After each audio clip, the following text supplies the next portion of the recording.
আসসালামু আলাইকুম। আজকে একটা ভিডিও করতেছি, সেটা হলো ঝিঙা গাছ। প্রথম যে ঝিঙা গাছটা লাগিয়েছিলাম, তো প্রথম থেকে ঝিঙা গাছটাতে হচ্ছে পোকার আক্রমণ শুরু হয়। পোকা দেখতে পাচ্ছেন, পাতা খেয়ে ফেলেছে। তো আমি রাখছি যদিও পাতা খাওয়াটা, তারপরে হচ্ছে আবার পাতা কোঁকড়ানো হচ্ছে, দেখতে পাচ্ছেন পাতা কুকড়াই গেছে। তো আসলে ঝিঙা গাছ বা আদার্স গাছগুলোকে আমি কীটনাশক দিতে পারছি না বা স্প্রে করতে পারছি না, কারণ হলো বৃষ্টি, প্রচুর পরিমাণে বৃষ্টি হয়। দেখা যাচ্ছে সকালবেলা টানা বৃষ্টি হচ্ছে, আবার বিকালবেলা রাত্রেবেলা টানা বৃষ্টি হচ্ছে, যার দরুন এখন আমি স্প্রে করতে পারছি না। ঝিঙা গাছটার সামনে আবার এই যে পিঁপড়া পিঁপড়া মারার ওষুধও আমি দিতে পারছি না। তারপরে লাউয়ের যে গাছ, সেখানেও পিঁপড়া। পুরাডান দিয়েছিলাম, পুরাডান গোড়াতে দিয়েছিলাম, ঠিক আছে, কিন্তু খুব বেশি কাজে হয় না। তো লাস্ট হচ্ছে আমাকে ট্রিটমেন্ট করতে হবে। তো আশা করি যে যদি বৃষ্টি দু একের মধ্যে কমে যায়, সেক্ষেত্রে আমি স্প্রে করব। তো পাতা কুঁকড়ানোর এখানে কিন্তু কোনো পোকা দেখা যাচ্ছে না, কিন্তু ছোট ছোট ক্ষুদি ক্ষুদি পোকা, ঠিক আছে, পোকা দেখা যায় না, মানে পোকা আপনি দেখতে পাবেন না।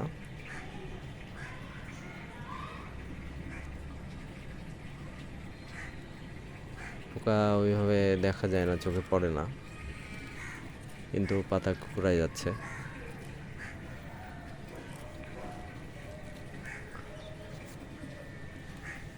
তো এখন ঝিঙা গাছে পরিচর্যা করতে হবে, বৃষ্টির জন্য আমি করতে পারছি না। আর ওইদিকে তিনটা ঝিঙা গাছ মোটামুটি মাশাল্লাহ মোটামুটি পাতা গজাচ্ছে। এইদিকে অতটা পিঁপড়া আসে না, এদিকটা আলাদা একটু, এই কারণে এখানে পিঁপড়ার ওই রকম উপদ্রব নেই। এখানে পিঁপড়াটা নাই বললেই চলে, এখানে আমি একটা পিঁপড়াও দেখি নাই। পাতা মাশাল্লাহ আস্তে আস্তে গজাই যাচ্ছে। এমনি লাল পিঁপড়া আছে, আর পিঁপড়া হওয়ার কারণ হচ্ছে ডুমুর গাছ পাশে, ডুমুর গাছ এবং আমড়া গাছ, যার দরুন ধরেন পিঁপড়ার বেশি উপদ্রব হয়। তো আশা করতেছি যে আমি একটু রোদের ভাব আসলেই আমি স্প্রে করব, কারণ স্প্রে না করলে পিঁপড়া দমন করা আসলে সম্ভব হচ্ছে না। আর পাতা কুঁকড়ানোর জন্য স্প্রে করতে হবে, দুটো একসাথে মিক্সিং করে স্প্রে করব, পাতা কুঁকড়ানোর জন্য এবং হচ্ছে পাতা হলুদ হয়ে যাওয়ার জন্য। এই দুটো মিক্সিং করে স্প্রে করব। আর পিঁপড়ার জন্য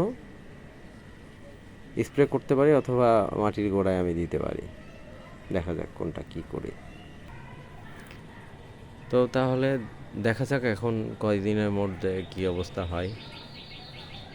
বৃষ্টি একটু হালকা হলে আমি স্প্রেটা করব। তো ভালো থাকবেন, সুস্থ থাকবেন, আমার চ্যানেলটা সাবস্ক্রাইব অবশ্যই করে রাখবেন। ধন্যবাদ।